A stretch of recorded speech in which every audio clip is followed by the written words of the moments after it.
Boa tarde, Tribo Mãe, que alegria ter vocês aqui para mais um encontro online, né? Para mais um bate-papo. Espero que vocês estejam conseguindo entrar. Deixa eu dar uma olhadinha aqui no Facebook primeiro. Prontinho, é isso mesmo. Bom, então vamos lá. Boa tarde, Tribo Mãe. Que bom ter vocês aqui mais uma vez. O tema do encontro de hoje, como a gente conversou lá no Facebook, ele surgiu de um dos serviços que eu ofereço na clínica, que eu já comentei com vocês, que é o acompanhamento de desenvolvimento infantil, né? E dentre várias áreas que eu abordo nesse acompanhamento de desenvolvimento infantil, a preparação da criança para a entrada na primary school, né? E eu auxilio também aos pais no processo de escolha, né, da melhor escola para a sua criança e não só da melhor escola nas questões do Ofsted, né, de ser uma escola outstanding ou não, né, uma avaliação que vai muito além disso, é uma avaliação que busca, primeiramente, compreender a sua criança, né, e claro, as vontades da família, o que vocês desejam oferecer para essa criança em relação à educação primária dela, e aí nesse trabalho, normalmente os pais me mandam os sites das escolas no qual eles estão pensando e avaliando, né, para colocar, para fazer as aplicações, né?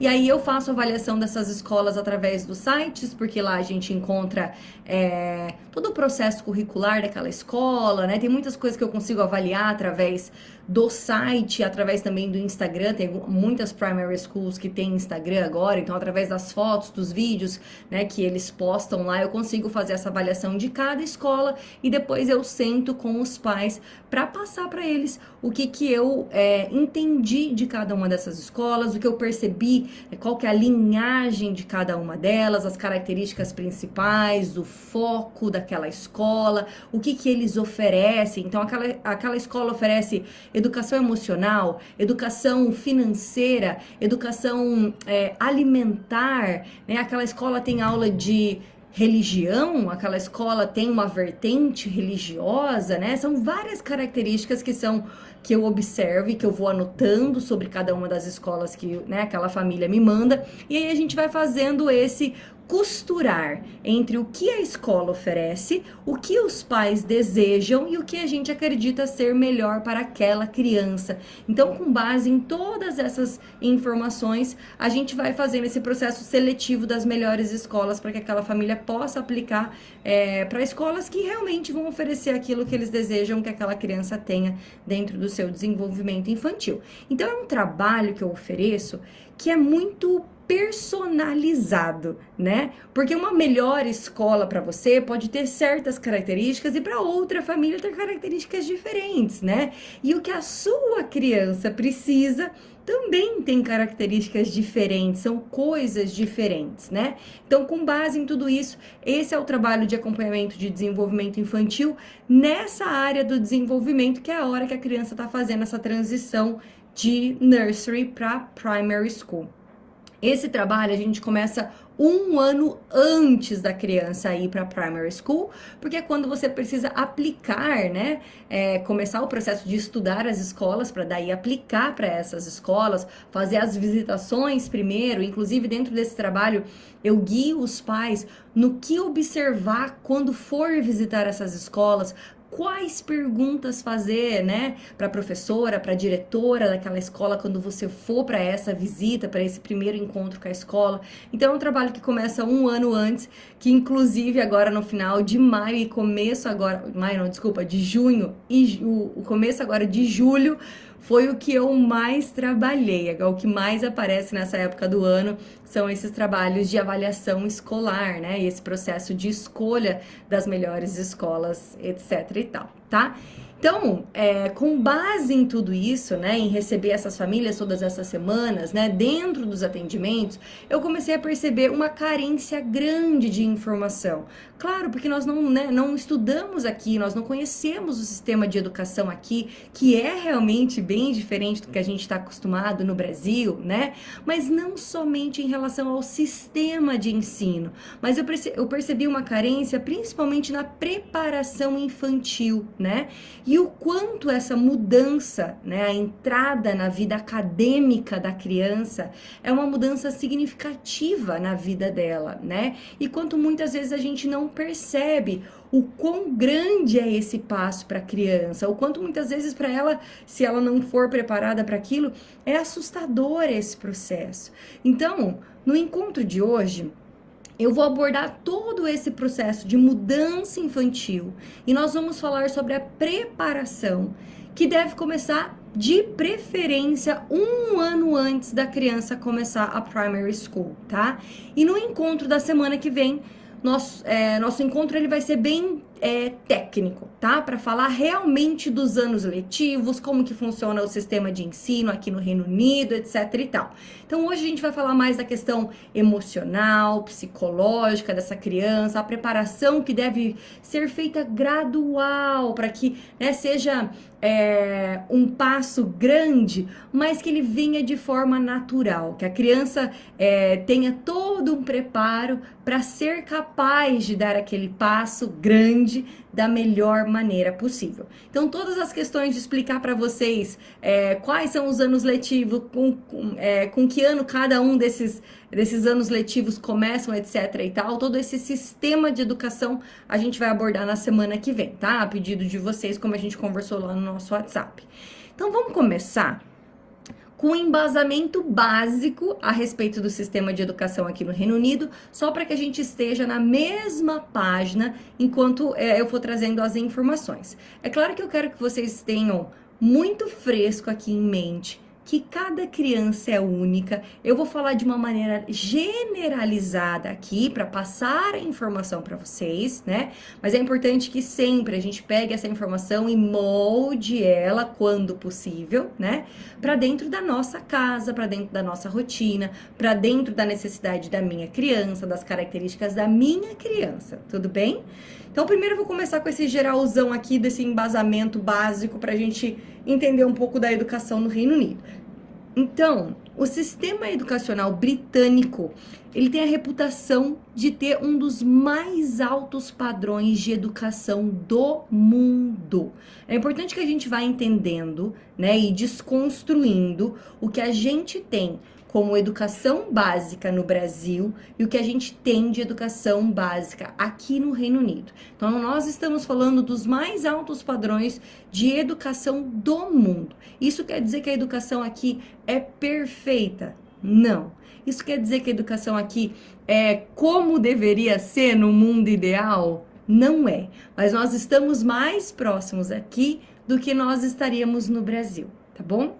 Então, o sistema de educação no Reino Unido, ele é extremamente respeitado, com especialista em suas áreas, transmitindo a educação de melhor qualidade por meio de métodos de ensinos inovadores, com uma taxa média de retenção de 82% para estudantes internacionais, tá? Então, o que isso quer dizer? Isso quer dizer que os professores aqui, já na sua formação, né, quando a gente faz a formação para se tornar professor aqui, isso também é levado em consideração, isso também está na sua formação, né, que nós temos estudantes internacionais, uma grande taxa de estudantes internacionais, né? Então, tudo isso é pensado na hora de desenvolver o sistema de educação aqui.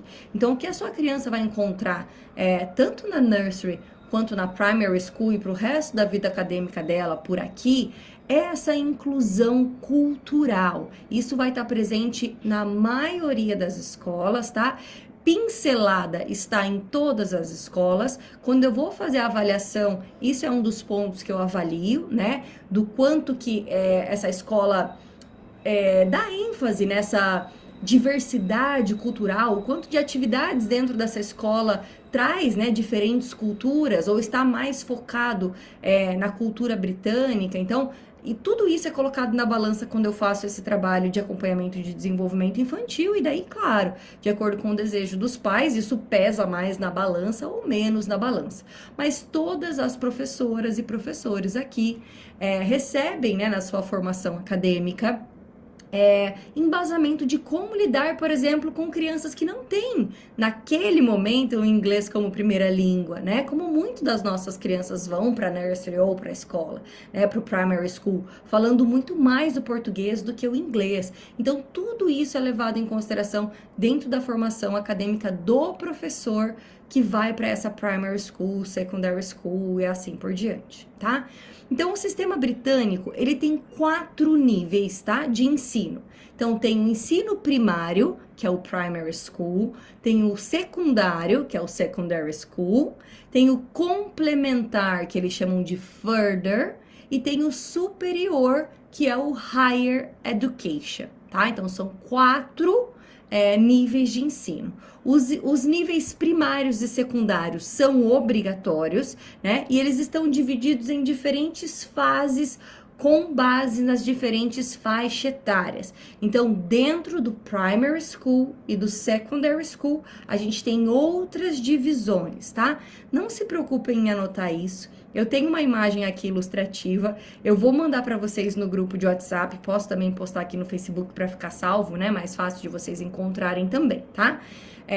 Então, dentro dessas 2 faixas etárias, da primary e da secondary school, nós temos o estágio 1, que é de 5 a 7 anos, o estágio 2, que é de 7 a 11 anos, o estágio 3, que é de 11 a 14, e o estágio 4, que é de 14 a 16 anos. Então, entre 5 anos e 16 anos é a educação obrigatória aqui no Reino Unido, tá? E tem também o que eles chamam de Foundation Stage, que é a fundação, que é de 3 a 5 anos, ou de 0, né? 0 não, mas de 6 meses a 5 anos, que nós conhecemos aí como a nursery, tá bom? Então, todas as crianças têm direito a uma vaga na escola em tempo integral, no mês de setembro seguinte ao seu aniversário de 4 anos. Então, aquela criança fez 4 anos, no próximo setembro ela tem que ir para a escola, tá? Entre aspas, tudo bem? Então, é quando a maioria das crianças começam a escola aqui. Fez 4 aninhos, no próximo setembro ela entra na escolinha, tá? Para o reception. Então, as crianças nascidas a partir de 1º de setembro, em um ano, né? Nesse ano aqui, digamos assim, a 31 de agosto do ano seguinte, são normalmente educados juntos em um grupo de 1 ano, tudo bem? Então, as crianças que vão para o Year 1, por exemplo, são crianças que nasceram a partir do dia 1 de setembro de 2020 até 31 de agosto de 2021. É um pouco confuso isso para nós, né? Porque para nós, no Brasil, o ano letivo fica certinho dentro de 1 ano e para eles começa na metade de um e vai até a metade do outro. Então, pra gente é um pouco confuso isso daqui, tá? Mas até naquele material que eu mandei para vocês lá no nosso grupo do WhatsApp, que é um material, inclusive, desenvolvido aqui pela Embaixada Brasileira, isso tá bem descrito lá pra gente entender, tá bom? Então, no entanto, as crianças não são obrigadas a frequentar a escola ou outra educação adequada até o 1º dia do período escolar que se segue ao seu 5º aniversário. A criança não é obrigada a ir ao reception, tá bom? O reception ainda é opcional, tudo bem? Então, nós estamos falando de crianças nessa fase de entrada na vida acadêmica, né, de uma primary school, entre 4 e 5 anos. Então, é importante entender aqui em qual fase do desenvolvimento essa criança entre 4 e 5 anos que vai entrar na primary school está, né? Pra gente entender com qual fase do desenvolvimento nós estamos lidando, correto? Lembrando novamente que o que eu vou abordar a partir de agora, inclusive, é uma média, tá? É um geral. Mas, como vocês sabem, cada criança tem o seu ritmo ou está na sua fase do seu desenvolvimento e é importante a gente respeitar isso também, tudo bem? Então, eu vou falar para vocês agora quais são essas principais características do desenvolvimento, né, da criança entre 4 e 5 anos. Então, nós estamos falando aí agora do desenvolvimento infantil da área física. Então, uma criança com 4 a 5 anos, qual é a fase do desenvolvimento que ela está? Então, nessa faixa etária, as crianças têm um rápido desenvolvimento muscular, com grande atividade motora e com maior controle dos seus movimentos. Ela já consegue fazer muita coisa por si só, né? E aí ela quer colocar aquilo em prática. A criança parece que ganha uma energia e tem muita vontade de sobe no escorregador, desce pelo outro lado, inverte a brincadeira, ela quer explorar todo aquele corpo físico que agora ela consegue ter o controle, tá? Então ela já consegue escovar os dentes sozinha, pentear o cabelo, se vestir, né, com pouca ajuda, né, ou nenhuma ajuda, dependendo da roupa que a criança tá se vestindo. E quais são as características do desenvolvimento intelectual ou cognitivo, né, das crianças de 4 a 5 anos? Então, com 4 a 5 anos, a criança já adquiriu um vocabulário maior, cerca de 1.500 a 2.000 palavras.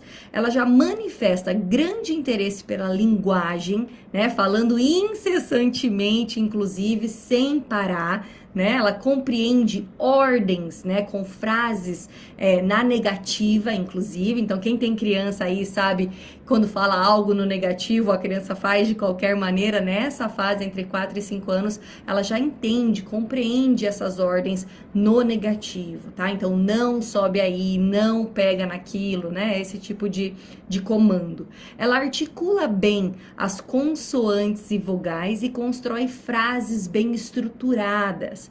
Ela exibe uma curiosidade insaciável, fazendo inúmeras perguntas. É o momento que eles entram no porquê, mas por quê? E aí é uma explicação atrás da outra e ela fica insaciável realmente. Ela vai buscar informação até onde ela não conseguir mais, tá? Ela exibe uma curiosidade também, né, insaciável. Ela compreende as diferenças entre a fantasia e a realidade. E aqui é quando a gente tem o boom do faz de conta, né? A criança brinca muito de faz de conta nessa idade aqui. Ela compreende conceitos de número e de espaço, então mais, menos, maior, dentro, debaixo, atrás. Então todos esses conceitos ela já tem a compreensão. Ela começa a compreender que os desenhos e símbolos podem representar objetos reais. Então os desenhos ganham mais significados, né? E você consegue inclusive olhar para o desenho nessa fase e compreender o que ela quer dizer, ou a maior parte, né, do que ela quer dizer através daquele desenho.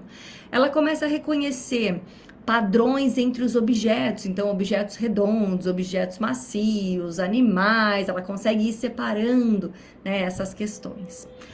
Outro ponto é o desenvolvimento social da criança entre 4 e 5 anos. Então, no aspecto social, as crianças dessa faixa etária, elas gostam de brincar com outras crianças. É aqui que se intensifica aquela brincadeira em grupo, tá?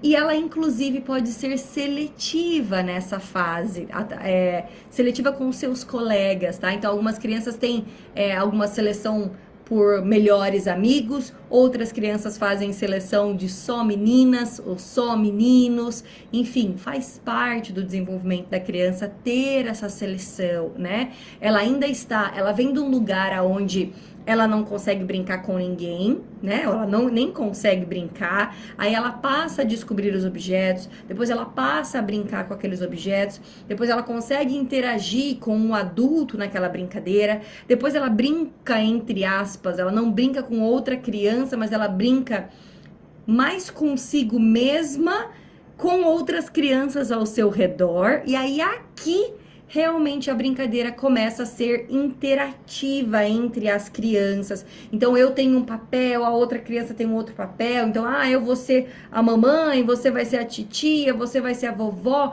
Então eles conseguem interagir com propósito nas brincadeiras. Ou até delegando funções, você vai pegar tal coisa, e daí eu vou empurrar, e daí você vai puxar. Então eles conseguem agora trabalhar em grupo, tá? Eles gostam de imitar as atividades do adulto. Isso é uma coisa que desde pequenininho eles vêm desenvolvendo, mas agora é o momento que eles colocam na prática no sentido de que eles querem brincar de ser adultos, experimentar a vida como um adulto, né? Então, quer brincar de ser professora, quer brincar de ser médico, quer brincar de cuidar da casa, quer brincar de eu vou trabalhar no escritório. Então, isso se intensifica e não só por repetição, porque ele te vê fazendo, mas com intenção de viver aquilo que o adulto também vive, experimentar a vida do adulto, tá? E ela está aprendendo a partilhar e a dividir. Não quer dizer que isso ela consegue fazer com maestria, mas ela está muito melhor, né, caminhando muito mais com essa questão do dividir. E aceitar as regras, inclusive, né, respeitar, por exemplo, a vez do outro. Esse é o momento que a gente começa a trabalhar cada vez mais essas questões, né? Então você brincou um pouco, agora é a vez do outro, ou vamos fazer uma fila e vai um por vez. Então essas questões são desenvolvidas aqui entre 4 e 5 anos, tudo bem? As características do desenvolvimento emocional de uma criança entre 4 e 5 anos. Nessa fase, os pesadelos são comuns e a criança consegue se lembrar dele, consegue verbalizar, descrever para você o que ela sonhou. As crianças têm amigos imaginários nessa época, né, nessa fase, e uma grande capacidade de fantasiar.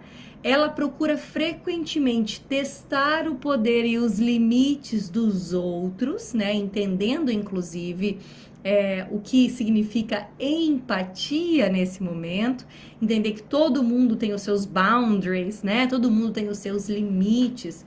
Essa é a fase que a criança vai desenvolvendo isso. Ela exibe muitos comportamentos desafiantes e opositores, tá? Os seus estados emocionais alcançam os extremos agora. Então, imagina uma linha emocional e digamos que o adulto, ele sente desse ponto a esse ponto, né?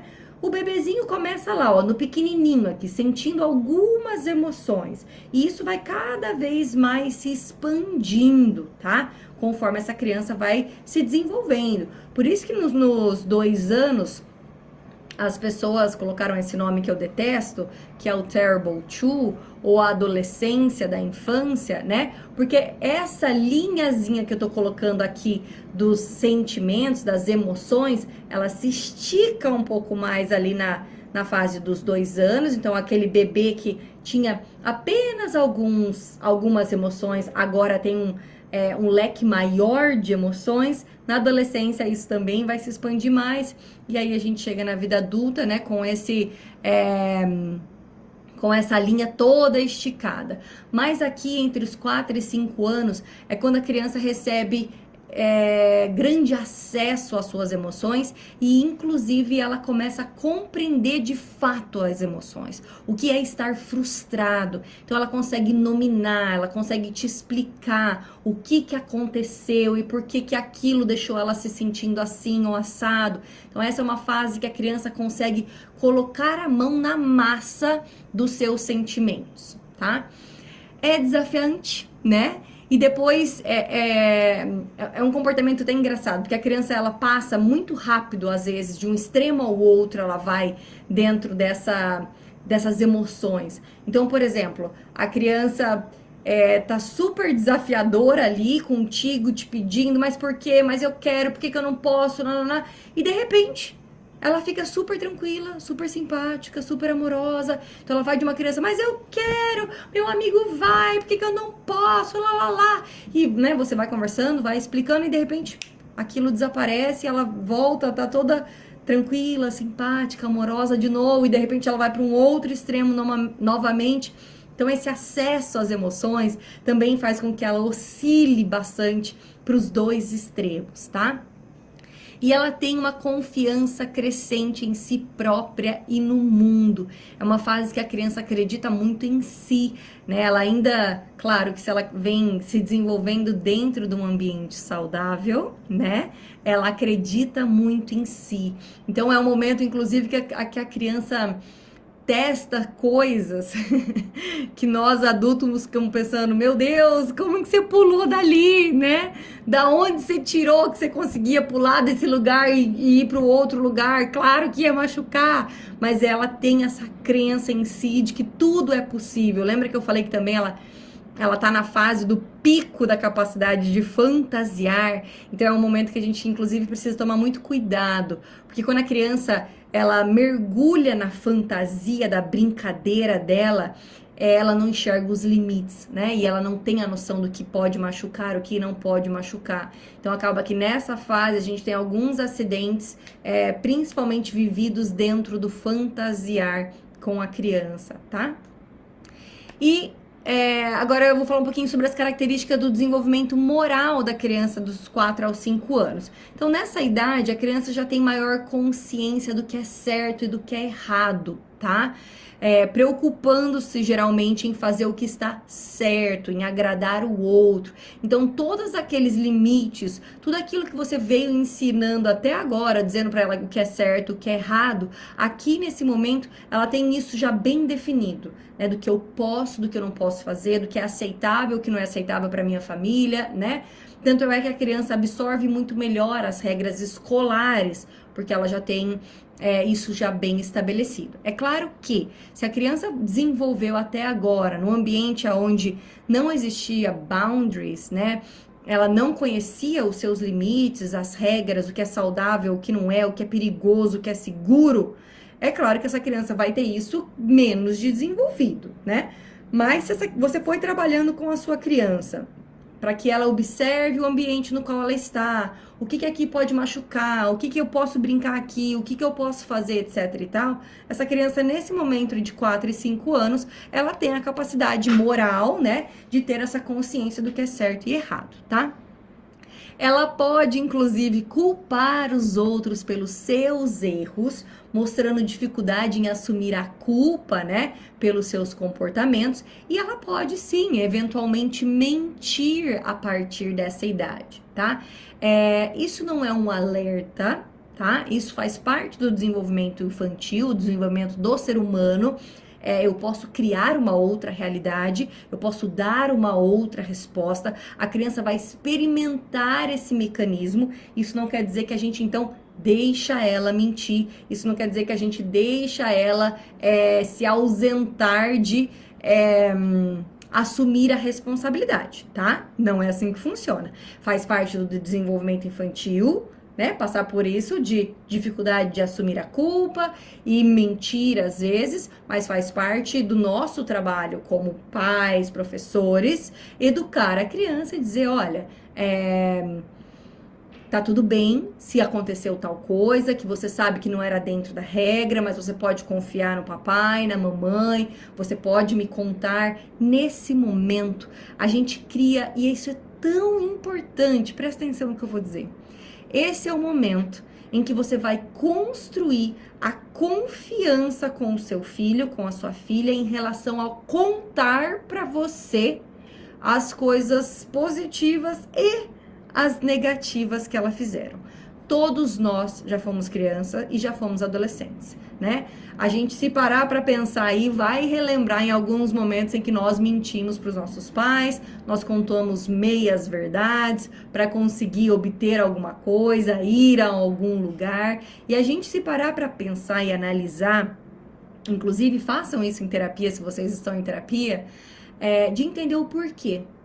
Por que eu precisei mentir? Por que eu optei por não contar a verdade ou não contar toda a verdade para o meu pai e para minha mãe? E o nosso comportamento em relação à criança vai dizer muito a respeito disso. Então, se a minha criança chega em casa, às vezes eu vou para a escola buscar essa criança e a professora vai me chamar de lado, vai dizer, olha, hoje o seu filho, a sua filha empurrou o coleguinha, tomou o brinquedo, enfim, vai falar um comportamento no qual nós não queremos que a criança mantenha aquele comportamento. Você chegar ali na própria escola, já brigar com essa criança, puxar o braço dela ali, falar, não pode fazer isso, etc e tal, chegar em casa, colocar de castigo, né, verbalmente humilhar essa criança, diminuir essa criança, falar que coisa feia, falar que você é feia, inclusive, que não tem nada a ver com a aparência física da criança a esse comportamento. Não associa ser uma menina bonita, uma menina feia, um menino bonito, um menino feio, pelo comportamento que a criança faz. Isso não tem nada a ver, né? Beleza física é uma coisa, comportamento é outra coisa. Então, se você tem esse approach, quando a professora fala algo que a criança fez, um comportamento que é um comportamento que a gente não quer que a criança tenha, ela muito provavelmente não vai te contar mais. Ou ela vai começar a te contar meias verdades, porque ela sabe qual é a sua reação, né? Então você agradece a professora, diz pra ela que em casa você vai conversar com a criança e não vira pra criança e diz pra criança, em casa a gente conversa, né? Conversa com a professora, pergunta qual que é o contexto que aconteceu, né? Pede mais detalhes para que você entenda melhor a situação. Quando chegar em casa, comunique para a criança, olha, a professora falou que aconteceu assim, assim, assado. Você quer contar para a mamãe como é que aconteceu? Né? Você quer me contar como você viveu essa experiência? Então a criança vai te contar o que aconteceu e você vai junto com ela fazendo exercícios de empatia. Então vamos nos colocar no lugar desse amiguinho. Como que você se sentiria se eu tomasse o brinquedo da sua mão e eu te empurrasse? E daí faz o gesto, não precisa empurrar a criança, tá? Mas faz o gesto, ó, de pegar da sua mão e te empurrar. Como que você acha que você ia se sentir aqui assim? Coloca a mão no seu coração. Como que você acha que você ia se sentir aí dentro? Então eu faço a criança se colocar no lugar daquela outra criança, entender que, opa, eu não ia gostar que fizessem isso comigo. Então como que a gente pode fazer numa próxima vez? Se a criança não souber sugerir o que a gente pode fazer numa próxima vez, você sugere. E que tal se da próxima vez você pegasse o hourglass, né, a ampulheta. Várias escolas têm ampulheta. Se não tiver, a gente dá uma outra opção, né, de ir conversar com a professora e falar para a professora, olha, professora, você pode marcar 5 minutos aí no relógio, e aí depois que o fulaninho brincar é a minha vez, ou se não ir lá pegar a ampulheta que normalmente tem essa ferramenta, virar a ampulheta e falar para outro amigo, vamos combinar assim? Você brinca até a areia da ampulheta cair, na hora que terminar, daí é a minha vez, você vira de novo, e olha...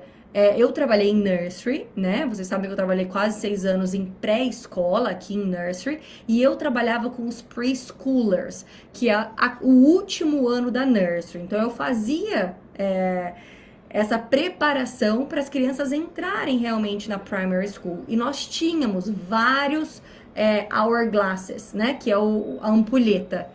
E funciona que é uma belezinha. É a coisa mais linda de ver que com o passar do tempo eles nem vêm pedir o seu auxílio mais. Você vê a criança entrando na sala correndo, voltando pro garden com a ampulhetinha, virando e ali olhando assim, esperando a areia terminar de cair para ser a vez deles brincarem. Então, se bem instruído, né, a criança começa a entender cada vez mais o compartilhar, passagem do tempo, negociação, e eles naturalmente vão fazendo isso entre si, tá bom?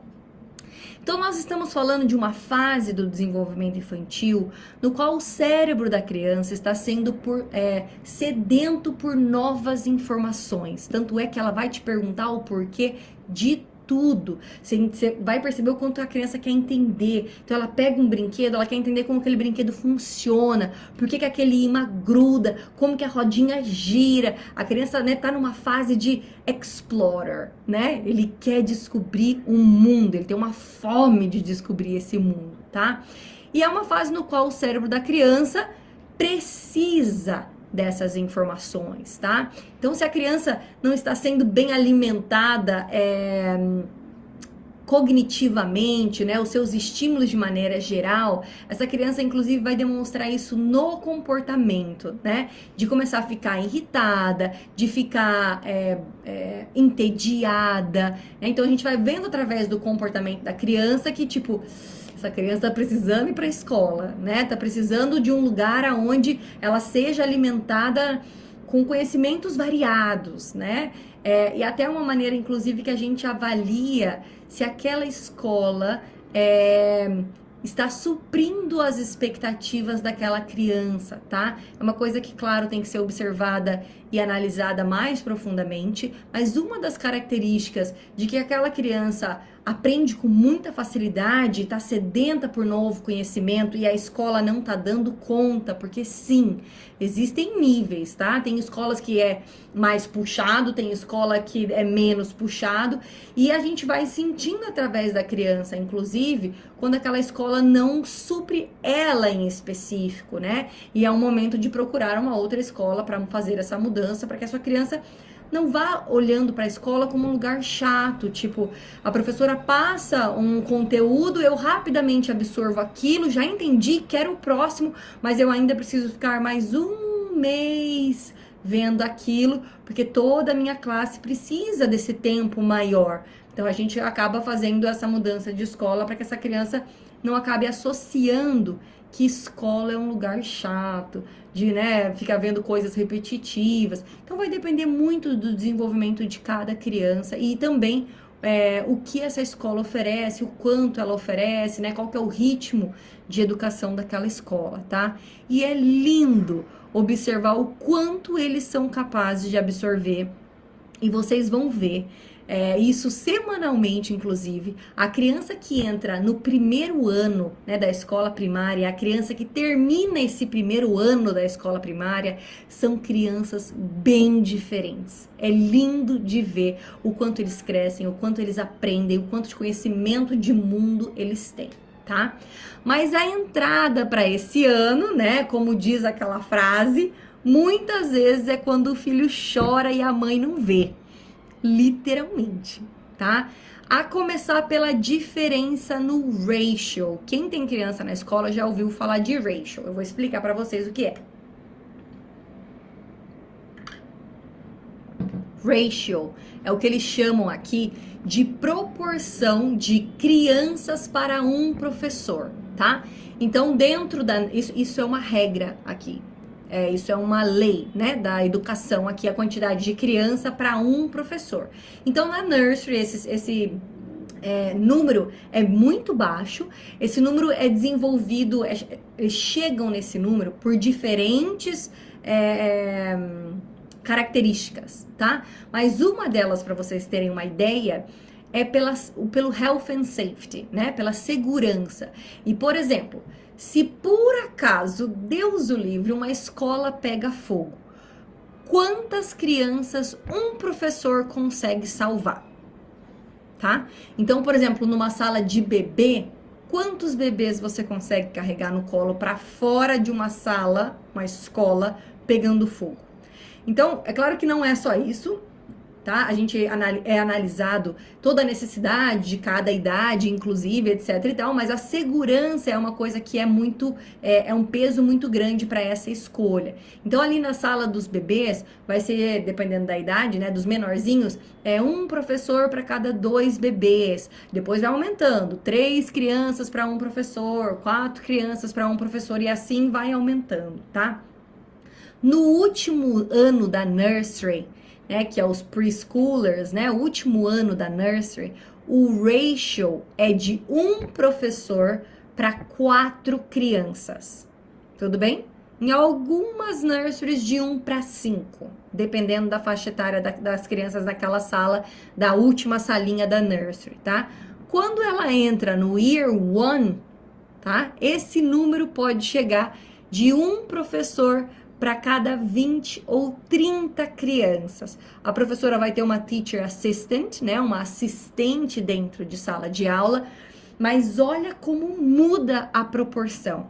Então, aquela criança que está acostumada a ter muito mais acesso àquele profissional para suas necessidades, porque é 1 professor para cada 4 crianças, agora vai se ver num lugar com muito mais crianças e menos adulto para atender às suas necessidades. Isso quer dizer, né, que a partir de agora, a sua criança terá que assumir maior responsabilidade sobre si próprio. Tá? Então, essa criança entre 4 e 5 anos vai ter que estar preparada para assumir essas responsabilidades para si.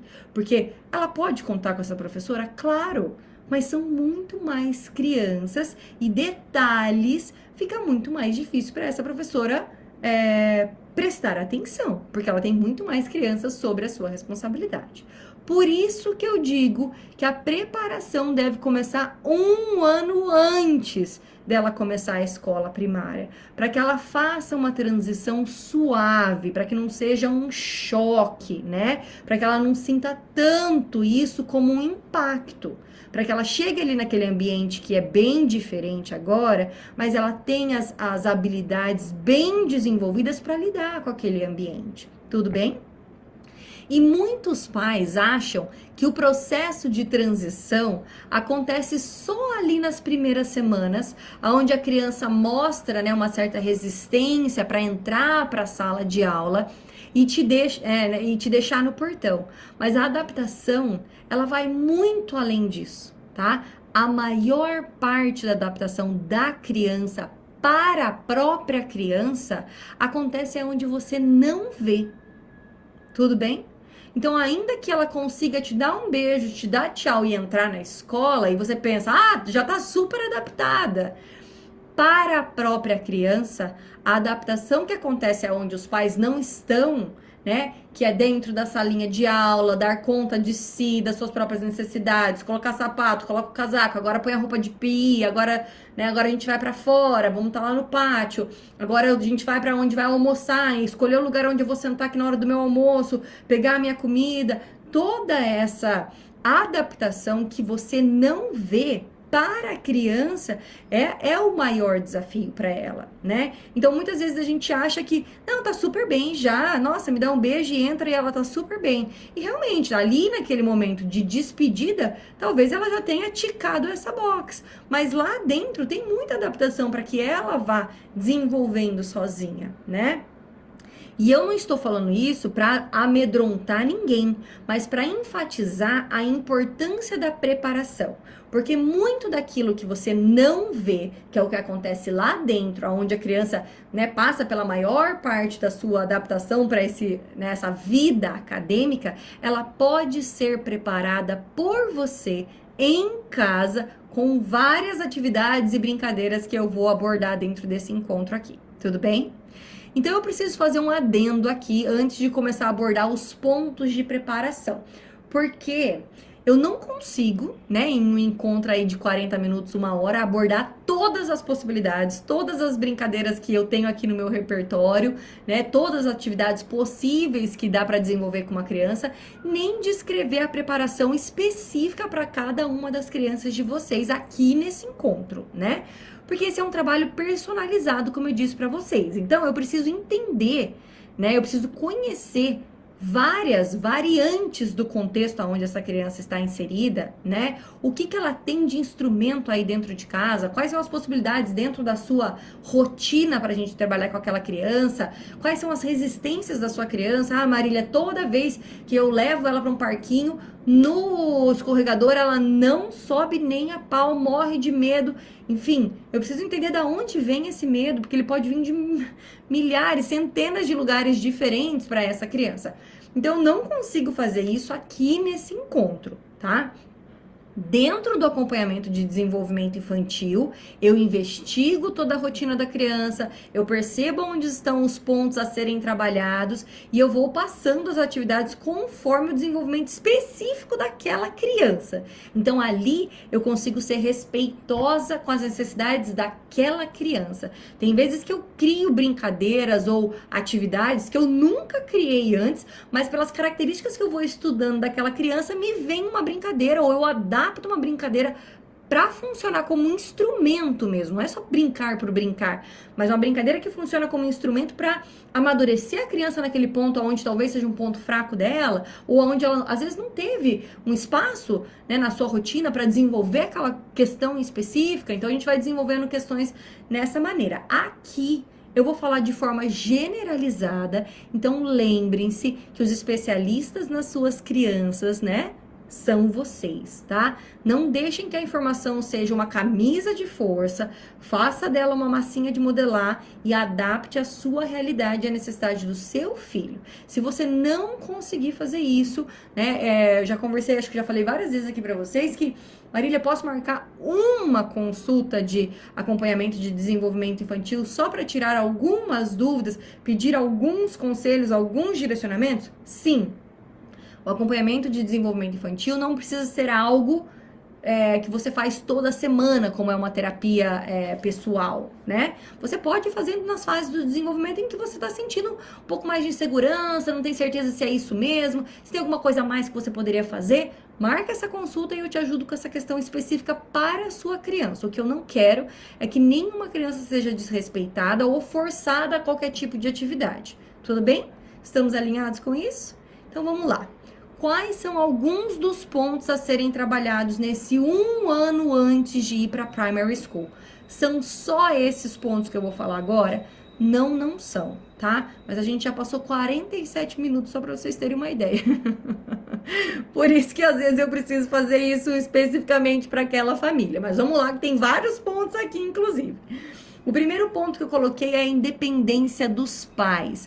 Então, a criança ser capaz de se despedir e entrar sozinha na escola mostra muito a relação de segurança, né? Da criança se sentir segura de si, que ela é capaz, que os meus pais vão voltar sim, eles me amam, eles sempre voltam para me buscar, eu não vou ser abandonada aqui. Dentro da fantasia da criança, ainda existe essa questão, é um lugar novo, uma escola nova, ela ainda levanta isso. Então é importante a gente verbalizar para a criança, você é amado, né? A mamãe vem te buscar, você vai brincar, você vai se divertir, você vai aprender e eu vou estar aqui. Na hora que você sair, a mamãe vai estar aqui fora te esperando, tá? Então, ir passando essa segurança, não só lá na hora que for começar a escola, mas em tudo quanto é outras atividades que você for fazer. Então, essa criança vai ficar com o pai e você vai no brunch da Tribu Mãe, converse com essa criança, né? A mamãe vai sair, mas eu volto porque eu amo estar com você. Porque a sua presença é muito importante para mim, porque eu quero você do meu lado. Então, a gente vai passando para ela essa segurança toda vez que eu saio, que eu desapareço do campo de visão dela, em que eu desejo estar de volta, porque eu amo a sua companhia, tá? Nesse sentido, a gente vai fortalecendo a criança, né, nessa independência, mas também vai desmanchando essa fantasia da possibilidade do adulto desaparecer, tá? Muitas escolas não permitem que os pais entrem até a sala, tá? Várias delas, inclusive, não fazem essa adaptação, tudo bem? Tem algumas escolas que você faz adaptação antes do ano letivo começar. Então, uma semana antes do ano letivo, 15 dias antes do ano letivo, um mês antes do ano letivo começar, vai variar muito de escola para escola, você vai fazer a adaptação. Então, a criança vai lá, passa 15 minutos com você junto. Aí ela vai lá no outro dia, ela passa meia hora sem você. Depois, mais um outro dia, ela passa 1 hora lá sem você. Na hora que for começar o ano letivo, normalmente as crianças são deixadas no portão ou no pátio da escola, tá? Os pais não entram na escola, não vão até a sala da criança, tudo bem? Muda de escola para escola? Muda. Esse é o geral, tá? A gente teria que analisar cada uma das opções de escola que você tem.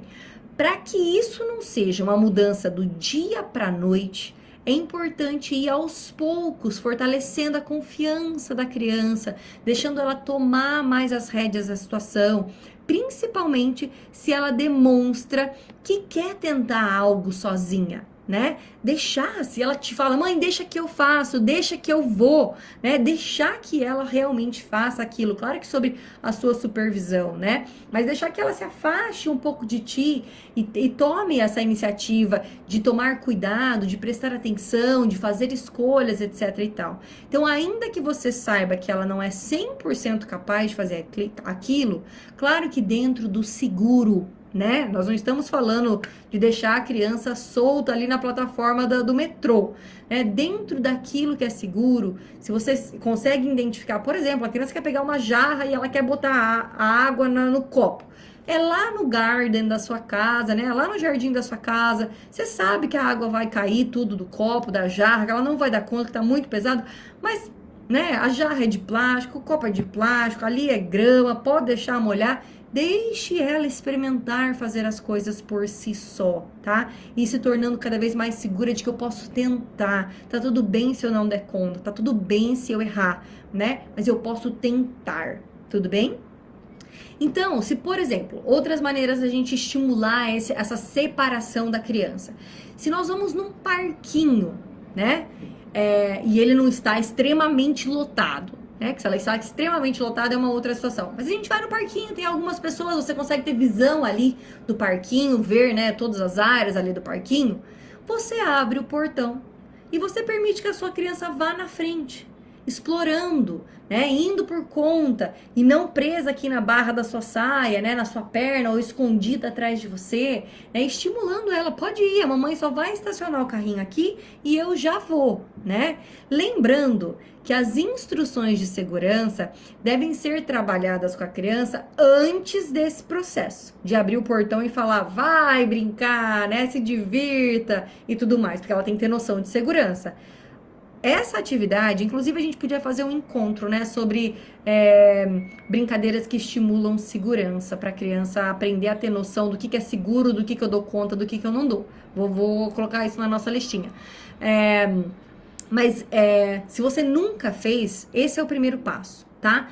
Eu vou resumir como é que é. Você primeiramente entra num parquinho com uma criança e você vai mostrando os possíveis perigos daquele parquinho. Então, por exemplo, olha, a mamãe tá vendo aquele balanço. Você tá vendo que o balanço vai para frente, para trás, para frente, para trás? Isso quer dizer que se a gente ficar bem na frente, o que vai acontecer?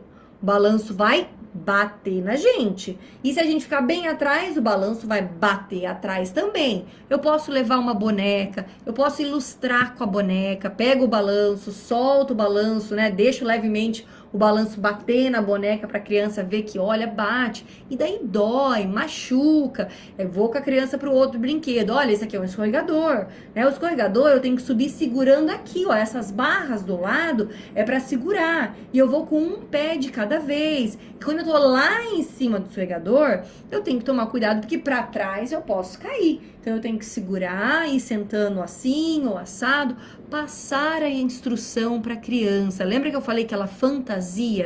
Num lugar como um parquinho, aquele escorregador vira para a criança um foguete. E aí ela sobe lá em cima daquele escorregador e ela, como um foguete, faz assim que nem um foguete e pula daquele escorregador. Porque dentro da cabecinha dela, ela é o foguete. Ela não tem essa diferenciação da fantasia e do real. Então, por isso que a gente faz essas brincadeiras de explorar. E você pode brincar de, agora a gente vai ser pequenos exploradores. Se você tiver um binóculo, vai com binóculo, faz bem lúdico, mostra pra criança, aquele gira-gira no chão, então eu preciso segurar, porque aquele chão é móvel, né, ele gira pra lá e pra cá, ou aquele brinquedo que tem uma mola, que você senta quase como se fosse um cavalinho, assim, aquilo também eu posso bater a boca ali. Então, eu trago para a criança noção de segurança, tá? Isso evita muito quando ela chega nessa fase de intensa fantasia, ela não fazer coisas mirabolantes como pular de cima de um escorregador. E eu estou te dando esse exemplo porque esse é um exemplo real, tá? Que enquanto eu trabalhei no hospital na minha cidade, lá em Maringá, uma criança fez isso e os dentes entraram na gengiva, porque ela pulou e ela bateu, e ao bater os dentes entraram, né? E aí a criança precisou passar por um processo cirúrgico, etc e tal, e eu, como psicóloga hospitalar na época, atendi a criança porque ela estava aterrorizada do que tinha acontecido. Dentro da cabeça da criança, o que ela imagina é a realidade. Então, se ela se imagina um foguete, ela é capaz de voar. Tá? Então é importante que a gente faça, não é trazendo para a criança um medo, mas o como brincar com aquilo, né? Quais são as possibilidades de brincadeira daquilo, qual que é o meu nível, até onde eu posso ir com esse brinquedo, como que eu brinco com segurança, né? Então, sem aterrorizar, colocar medo na criança, mas trazendo para ela as ferramentas de segurança, tudo bem? Essa é mais ou menos como a gente faz essa parte de estímulo de segurança com a criança, tá? O segundo ponto que eu coloquei aqui, parar de brincar e seguir um comando. Então, quando a criança é deixada no pátio da escola, por exemplo, ou em outros momentos, né, como a aula de PE, que é a educação física, chama PI, tá? Physical Education. As professoras vão chamar a atenção das crianças, às vezes através de uma música, às vezes através de um sino, né, de um sinal que toca na escola, um apito, e as crianças vão ter que pegar os seus pertences, as suas bolsinhas, né, para entrar na fila e daí entrar na sala de aula. Então, brincadeiras como, sabe aquela que você dança e daí para a música e congela?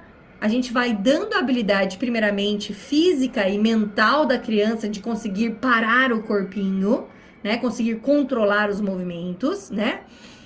Essa é uma forma excelente, uma ferramenta excelente para a gente começar esse processo de parar o que eu estou fazendo, pegar as minhas coisas, entrar na fila para entrar na escola, tá? Assim como as ampulhetas que eu sempre falo para vocês, né? Que eu acho que, inclusive, eu deixei o link para vocês aqui no Facebook, né, da Amazon, que vocês compram o kit, né, e vai dando também a noção de tempo para a criança, de quanto tempo eu posso brincar, depois eu vou parar, mas depois tem um outro momento que eu volto para o pátio, né, então noção de tempo e espaço, vai fortalecendo a tolerância da criança, a frustração ela vai trabalhando, tá? E depois, mais pra frente, por exemplo, quando você for num parquinho, no museu, ir treinando o avisar, chamar a criança, né? Então, por exemplo, olha, você pode brincar mais 5 minutinhos, e daí daqui a pouco a gente já vai embora, né? Ó, agora falta só mais 3, mais 2, mais 1, agora é a hora de ir embora. Então, a gente vai exercendo isso em outros ambientes também no qual a criança frequenta, tá? Para ir preparando ela para ir para a escola. Outro ponto muito importante é o conhecimento sobre si, que eles chamam de self-knowledge, tá?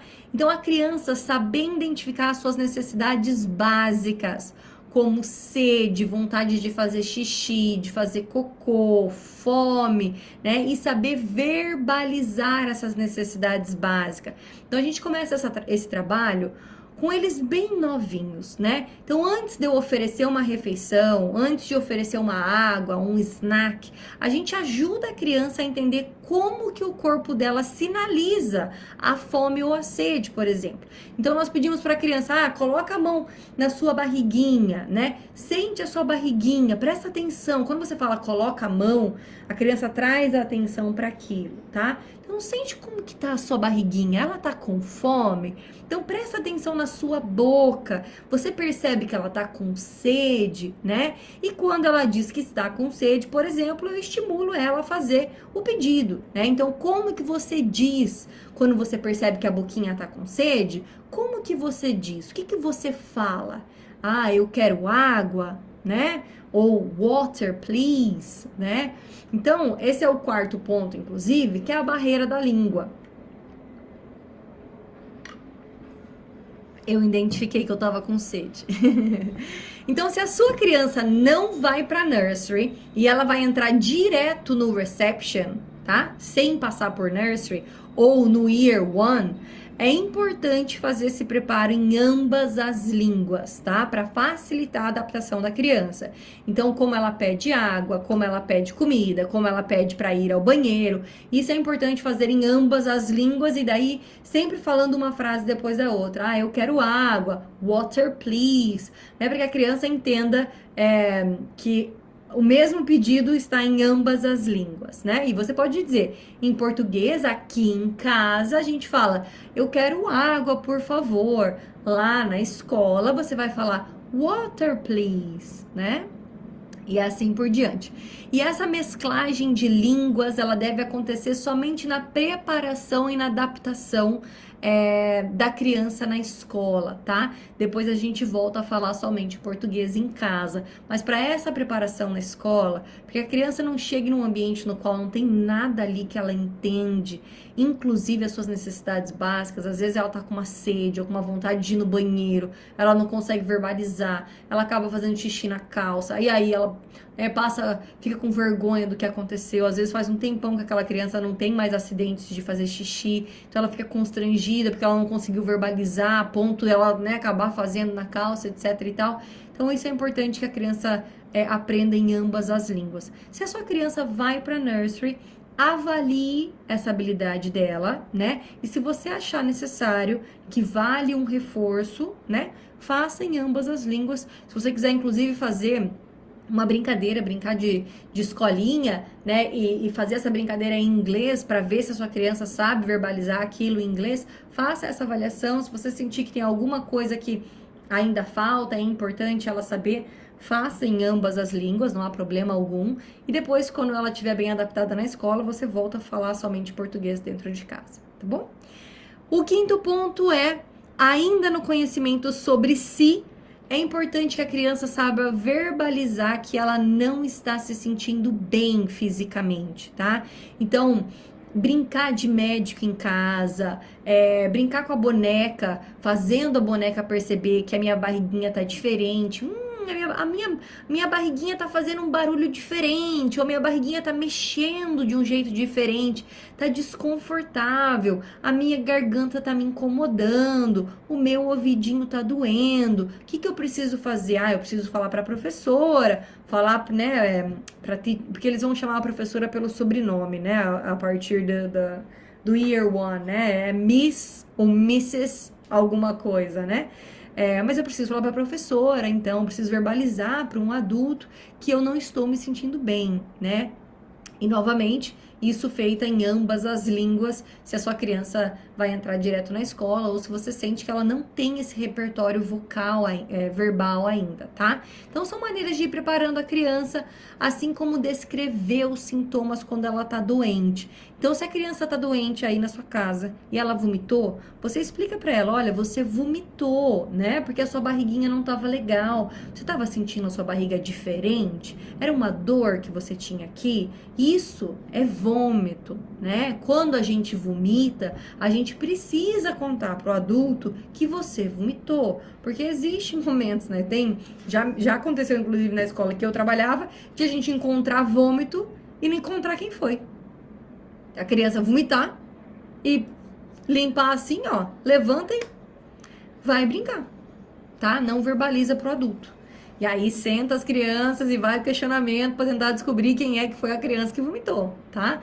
Então é importante que a criança entenda, olha, você está com febre, olha como o seu rostinho ficou vermelho, olha como o seu cabelinho tá molhado, você estava com febre. Quando a gente tá assim, a gente precisa falar para um adulto para que a gente possa ser cuidado, tá? Então, nessa linha aí.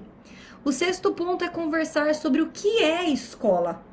A criança tem medo, receio do que é desconhecido e muitas vezes ela vê a escola como um simples ambiente que me mantém afastado dos meus pais. Só serve para isso.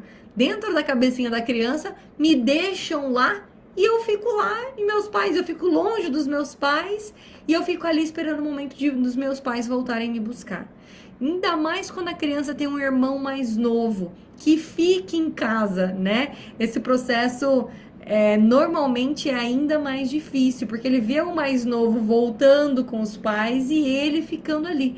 Tem crianças que interpretam isso como uma punição, e aí o comportamento dela se modifica para chamar ainda mais atenção. Então ela acaba tendo um comportamento mais rebelde em relação àquilo, de eu não quero ficar aqui. Por que o meu irmão pode ficar em casa com você e eu não posso? Né? Então, nesse sentido, é importante a gente conversar sobre escola, brincar de escolinha em casa, ler livros sobre o que é escola, né?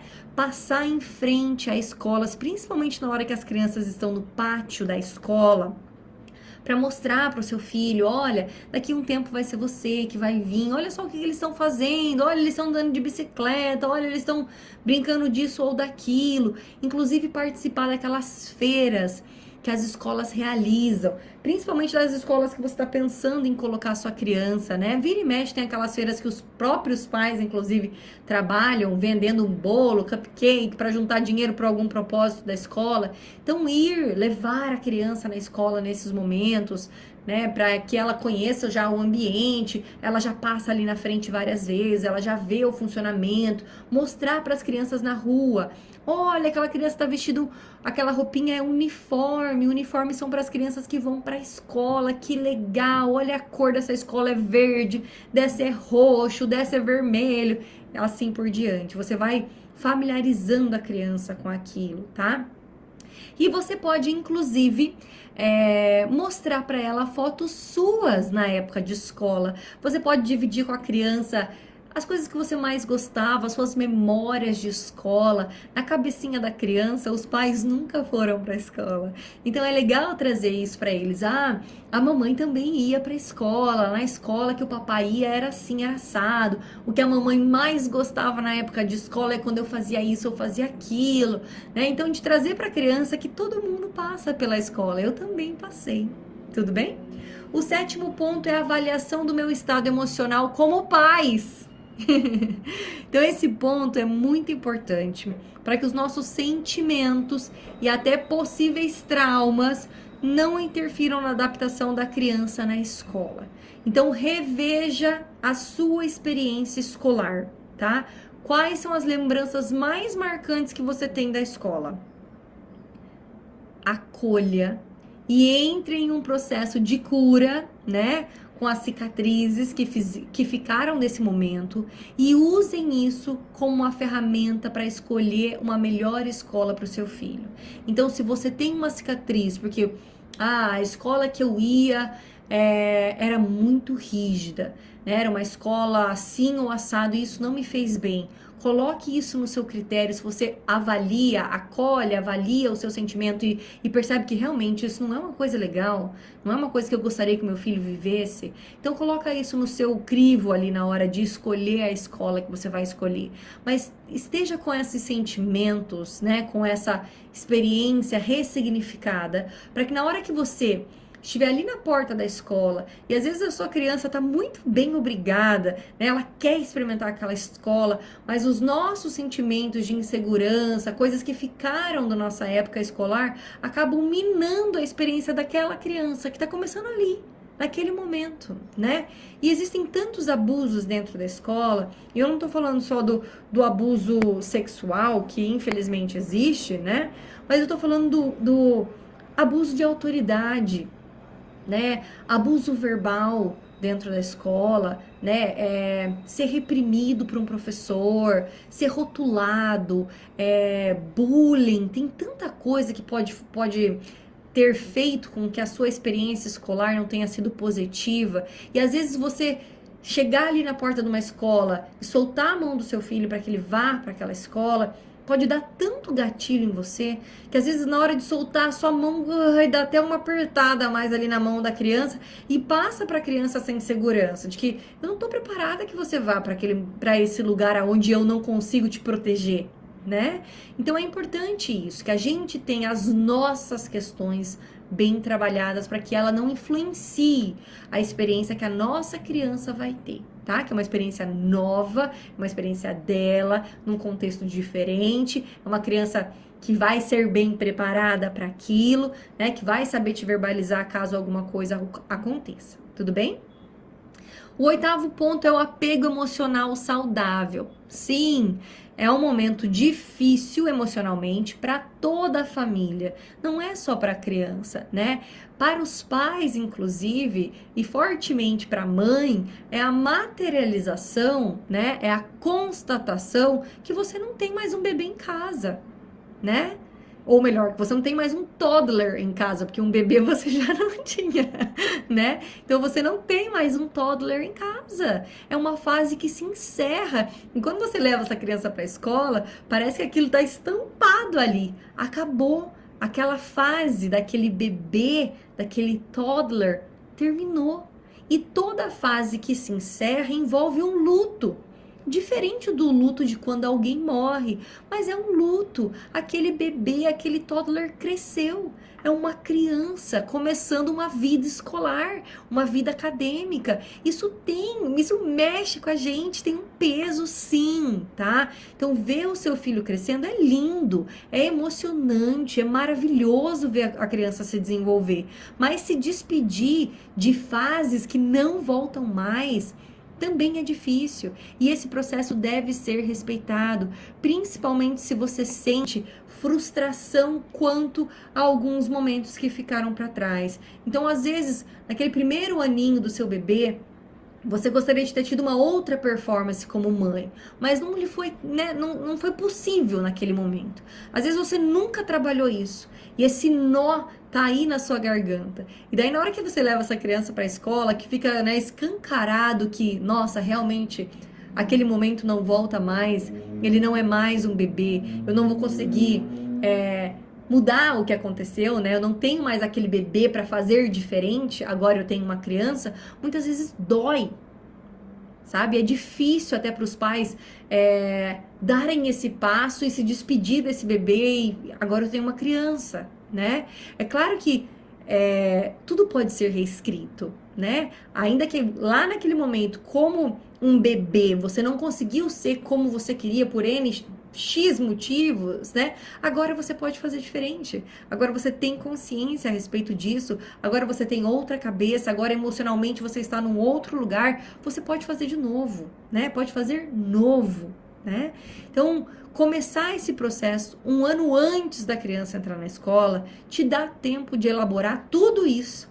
E quando o momento chegar, né, de dar tchau na porta daquela escola enorme, você já vai estar se sentindo emocionalmente mais forte e pronta para dar o suporte que a criança precisa para iniciar essa nova fase, né? Quantas e quantas mães que estão passando por esse processo junto comigo marcam, inclusive, sessão para o dia que a criança vai começar a escola, elas deixam as crianças lá na escola e correm para casa para ter uma sessão comigo, e é uma sessão de muito choro, de o meu bebê cresceu, né? E faz parte do luto. Tá tudo bem chorar porque o seu bebê não é mais um bebê, né? Porque ele cresceu. Mas é importante que a gente tenha consciência desses sentimentos e a gente não passe para essa criança uma impossibilidade, uma dificuldade de evoluir, de amadurecer, porque eu tenho que ser esse bebê para suprir essa necessidade da minha mãe, né? Então, o natural do ser humano é ir se tornando cada vez mais independente.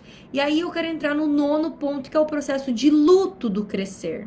E sim, crescer também envolve luto para a criança, tá? Então, apesar de cada fase trazer novas habilidades e conhecimento para a criança, né, o que abre aí um mundo novo de possibilidade para a criança, isso também quer dizer que ela também terá que despedir-se de várias outras coisas, né? Então, eu conquisto uma coisa aqui, mas eu me despeço de outra ali. Então, é importante falar sobre isso com a criança, tá? Para que ela não use da regressão para ter o carinho e a atenção que ela tinha antes, por exemplo. Então, aquele momento, às vezes, em que você troca a criança, é o único momento em que a criança sente que você olha realmente para ela, que você dá atenção de um para um, que você para o que você está fazendo para estar com ela, né? Na hora que a gente passa pelo processo de desfraude, muitas vezes a criança passa muito bem pelo processo de desfraude, mas aí ela percebe que agora acabou. Eu não recebo aquela atenção de um para um, aquele olho, né, olho no olho, não tem mais em lugar nenhum. Era só ali na hora que ela me deitava para trocar a fralda. Então, muitas vezes a criança percebe e regride na busca pela atenção, pelo carinho, por aquele momento que era tão único. Então, a gente precisa ir junto com a criança, criando novas oportunidades e novos momentos onde o carinho se encontra dentro da evolução dela. Então, não é porque você não usa mais fralda que agora dane-se. Né? Não é porque você está crescendo que agora não te dou mais atenção. Não é porque você é capaz de fazer sozinho que agora te vira. Né? Eu ainda tô aqui de maneira diferente, mas eu ainda tô aqui, né? Para te dar atenção de uma outra forma, num outro momento, talvez num tanto diferente, né? Porque aquela criança vai ficando cada vez mais independente. Então, por exemplo, tem crianças que voltam a falar errado, porque quando ela falava errado, né? Trocava um R pelo um L, a gente achava bonitinho, a gente achava fofinho, a gente prestava atenção nela falando, ela começa a falar certo, aquilo desaparecem, né? Então, muitas vezes ela volta a falar errado para conseguir essa atenção, ou Eles brincam com frequência de ser bebê. Aí eles ficam gugu dadá, querendo fingir ser criança, porque eles identificam que o carinho ficou mais escasso depois que eu perdi esse comportamento, tá? Ou eles pedem para dormir com os pais, ou os pais dormirem com eles, depois de já ter feito a transição de cama, a criança já tá na cama dela, etc e tal, tá? Então, muitas vezes isso acontece, né? Porque conforme ela vai evoluindo, a atenção vai ficando cada vez mais escassa, vai diminuindo, tá? Afinal de contas, ela já não é mais tão dependente assim, e ela não precisa de tanta atenção quanto ela precisava antes, mas isso não quer dizer que ela não precise de atenção nenhuma, né? Então, para que a criança se sinta estimulada a evoluir, para que ela queira buscar essa evolução, ela precisa se sentir reconhecida e admirada em suas novas habilidades, no que ela faz de novo, né? Senão ela volta a fazer o que ela estava fazendo antes, porque daí lá ela era vista, lá ela era reconhecida. Agora que eu evoluí, eu faço por conta, a não ser que eu faça errado, né? Então, por exemplo, agora eu sou capaz de comer sozinha. Então, minha mãe já não fica mais ali sentada do meu lado, dando a comida na minha boca. Eu sou capaz de fazer isso sozinha. E agora eu sento na mesa sozinha. Não tem ninguém mais. Agora minha mãe vai fazer uma outra coisa enquanto eu sento sozinha para comer. Então, já que ela não vai... E eu falo, mãe, dá comida para mim.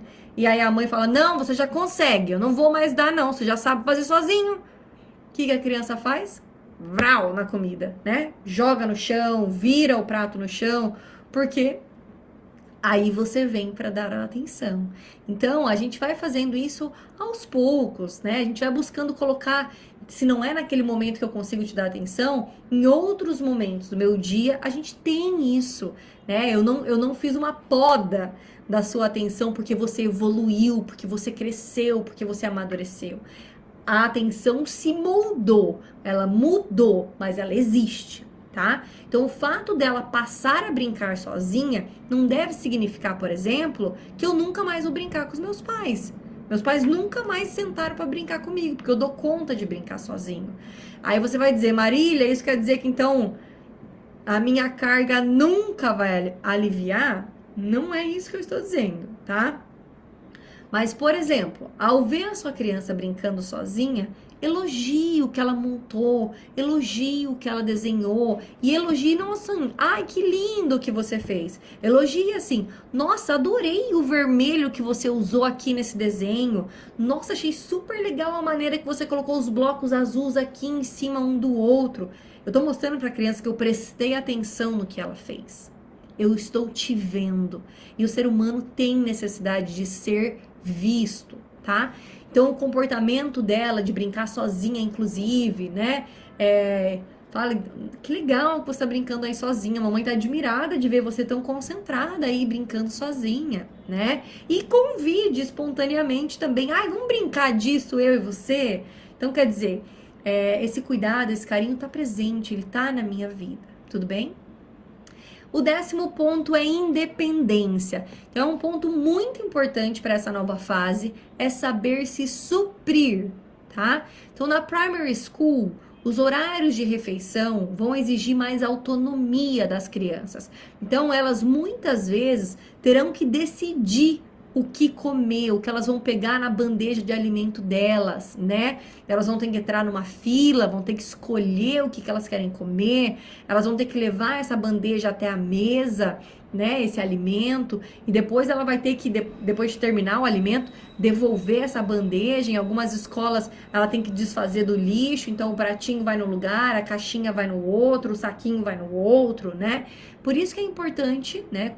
Quando possível, dar essas opções para a criança, tá? Então, por exemplo, alguns restaurantes, como no London Zoo, no zoológico aqui de Londres, alguns museus também são assim, que tem essa bandeja, né? Estimule a criança a pegar a bandeja, coloca na bandeja dela o que ela é capaz de carregar. Então, uma caixinha de suco, uma garrafinha, né, que não tem problema, não vai cair, se cair no chão não tem problema, coloca na bandejinha dela, deixa ela carregar isso pra lá e pra cá. Em casa também, né, ela ter esse trabalho de equilíbrio, de segurar algo com as duas mãos, caminhar, olhando pra onde eu estou levando aquilo, né. escolher o que ela quer comer. Então, quando possível, né, tiver a possibilidade da escolha, olhe para os alimentos, qual você quer, né? E depois levar a bandeja até um lugar apropriado, ensinar para ela, olha, a gente joga assim, assado. Um ensinamento de cidadania, né, para a criança. E em casa, brinque de fazer comidinha, de servir essa comidinha, de colocar numa bandeja.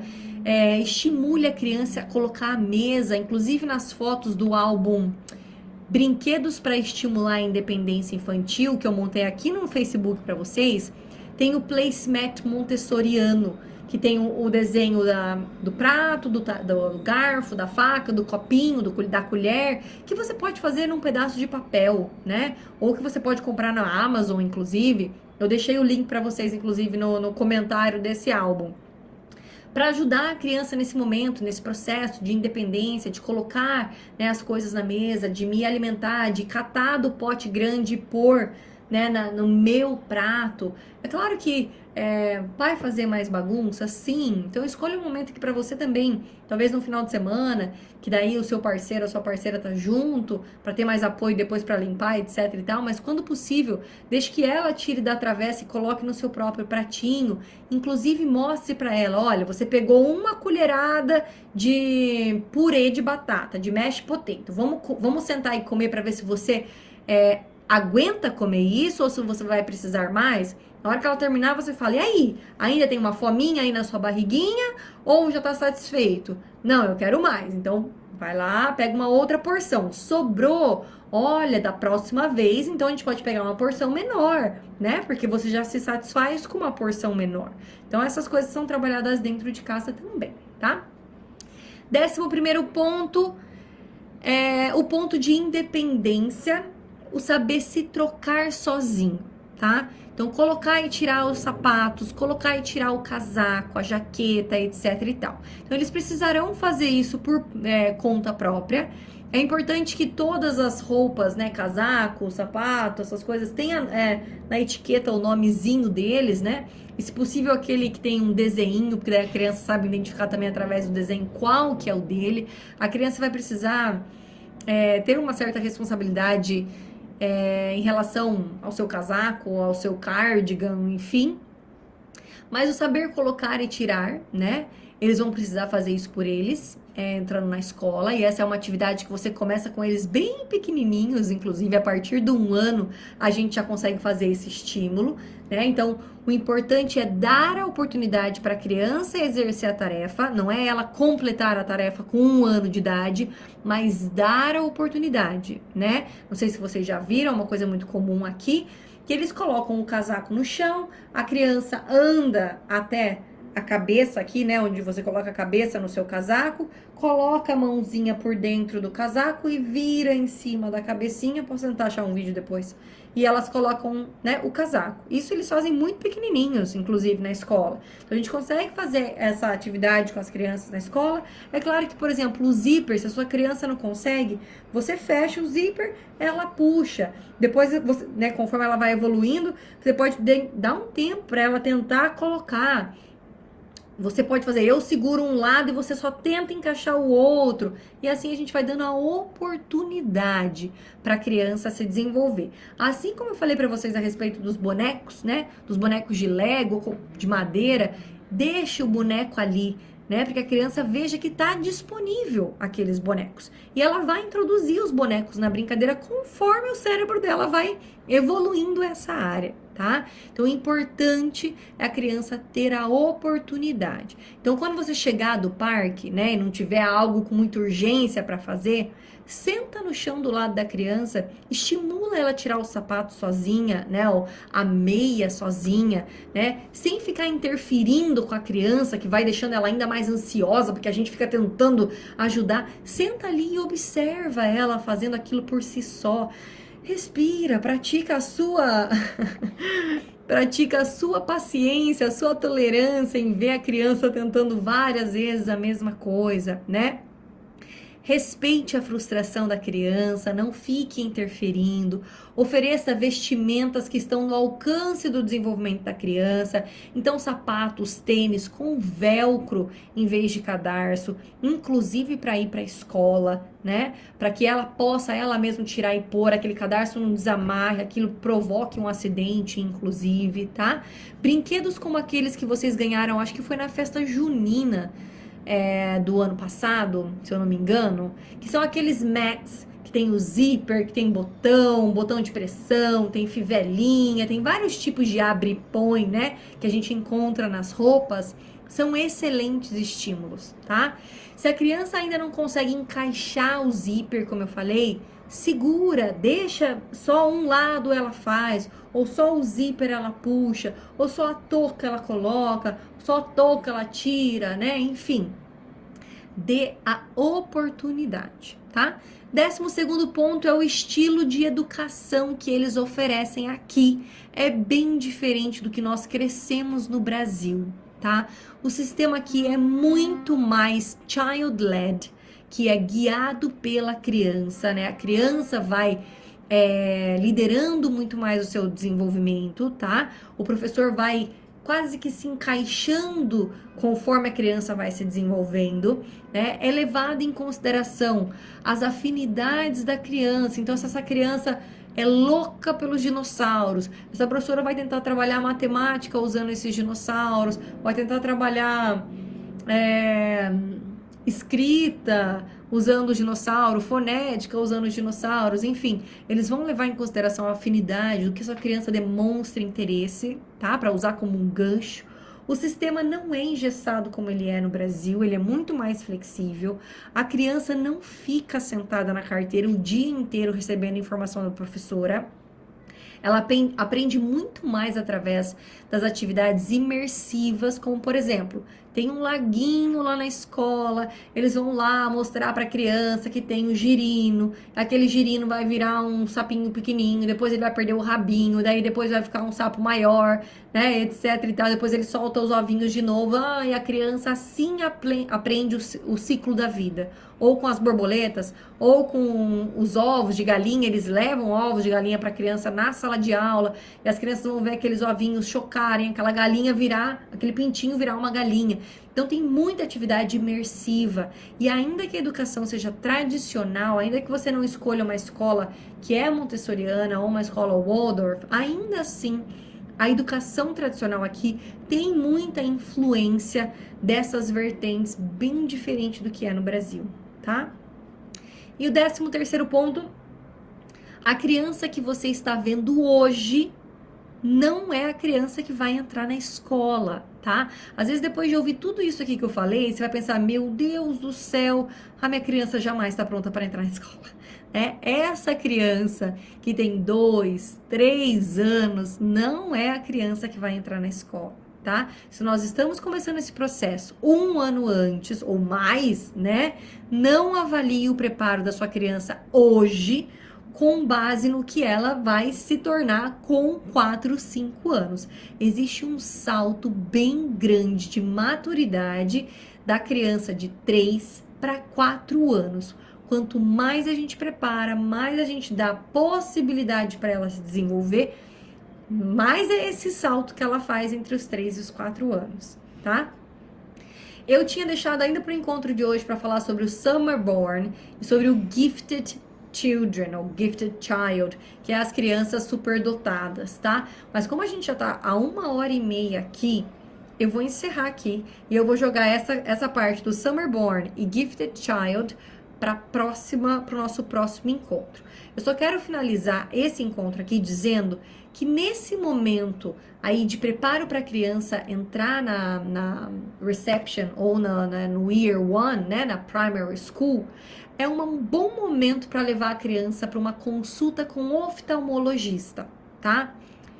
É raro, por enquanto, a quantidade de pais que levam, mas é um momento em que a criança vai usar a vista com coisas muito menores. Ela vai começar a escrever, ela vai começar a enxergar coisas num quadro, né? Então, ela vai usar a vista para coisinhas menores. E muitas vezes a gente só vai perceber a necessidade da criança de usar um óculos lá no year 2, no year 3, que a letra dessa criança não é bonita, que essa criança não anota as coisas que estão escritas no quadro e assim por diante. Então é importante fazer uma consulta preventiva, ver se essa criança precisa ou não, né, do uso de óculos. Esse é um bom momento para fazer esse check-up, tá bom? Bom, então por hoje é isso. Se vocês tiverem alguma dúvida do que foi trabalhado, eu ainda vou tocar em muitos outros assuntos, mas se você tiver dúvida do que foi trabalhado, manda lá no nosso WhatsApp, no nosso grupo, e a gente conversa mais sobre esse tema, que não acaba aqui, nem acaba na semana que vem. A gente vai conversar ainda mais, acho que uns 2 encontros a respeito disso, para que vocês se sintam o mais seguras possíveis, mas caso vocês sintam a necessidade de fazer esse processo através do acompanhamento de desenvolvimento infantil, me mandem mensagem, a gente agenda esse encontro para que eu possa te dar esse suporte específico para a sua criança, tá bom? Então, obrigada por vocês estarem aqui e a gente se vê na quarta-feira que vem.